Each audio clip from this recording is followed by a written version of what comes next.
దేనికోసం శిక్ష చేస్తారు నాకు అర్థం కాదు. కేసీఆర్ గారు తన ప్రాణాలను ఫనంగా పెట్టి 14 ఏళ్లు పోరాడి తెలంగాణ సాధించినందుకు కేసీఆర్ కు శిక్ష వేస్తారా? కరెంటు కోతలతో కూనరిల్లిన తెలంగాణకు 24 గంటల నాణ్యమైన కరెంటు ఇవ్వడం కేసీఆర్ గారు చేసిన తప్ప?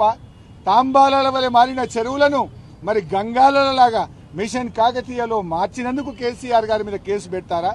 నడి ఎండాకాలంలో చెరువులు చెక్ డ్యాములు మత్తళ్లు దుంకేటట్టు జల కళను అందించినందుకు కేసీఆర్ గారి మీద కేసు పెట్టారా? ఎరువులు విత్తనాలను అందించి పంటను పెంచాడు.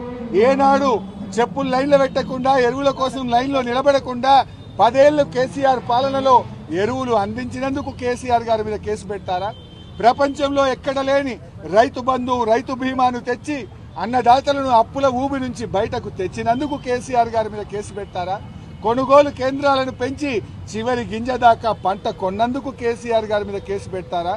ఇలా ప్రాజెక్టులు కట్టినందుక, రుణమాఫీ చేసినందుక, ఊరూరికి రైతు వేదికలు కట్టినందుక, కరోనా విపత్తు నుంచి ప్రజల్ని బయటకు తెచ్చినందుక ఎందుకు కేసు పెట్టారు అని చెప్పి ఈరోజు నేను ప్రభుత్వాన్ని అడుగుతా ఉన్నా.